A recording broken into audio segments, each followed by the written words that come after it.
Sabi ng mga kakamping, Lord, Lord, iparamdam mo naman na kaya kong tangahin yung mga Pilipino.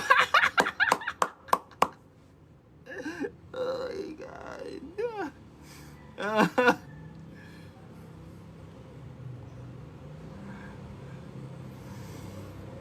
But eto lang guys it's really, this is the best tune in sa channel, and we are going to discuss yung mga psychological tactics na ginagawa nila doon sa kung paano nila pinopropagate yung idea, paano sila nangangampanya, paano sila naglilinis ng image para, okay?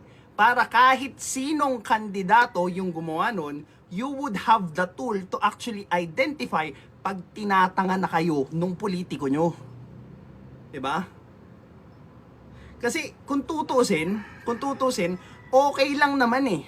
Okay lang naman yung makipagdiskusyon ka kung bakit gusto mo si Lenny, kung bakit gusto mo si Sara, kung bakit gusto mo si kung sino mang tatakbo, ko si Risa man yan o si Tulpo.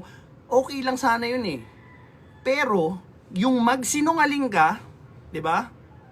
Yung gumamit ka ng ad hominem, tirahin mo yung character imbis na makipag-argumento ka, yun na yung hindi okay.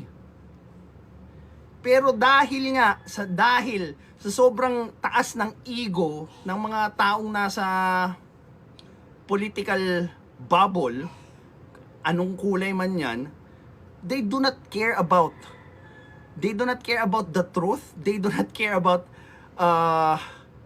being civil anymore. They just want to win. Gusto lang nilang manalo, kaya kahit na magsinungaling sila, kahit na tirahin nila yung character ng kausap nila, anything they will do para lang manalo. But they cannot win against the truth. Yun yung problema. Actually, hinihintay ko lang ito mangyari. And now na nangyari na ito, 'di ba? Magkaroon naman sana kayo ng bayag para mag-sorry doon sa nagawa nyong mali. Start from that. 'Di ba? Pero tignan nyo yung mga comment ng mga diehard kakampings dyan. Tignan nyo.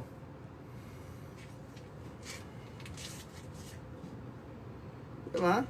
O sabi ni John Malaya, they do not care about the truth, they care about their political colors.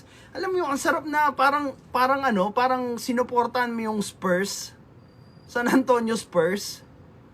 Tapos yung kabilang ganun lang yung gusto nilang mangyari. Manalo yung team nila. But they do not care about the truth.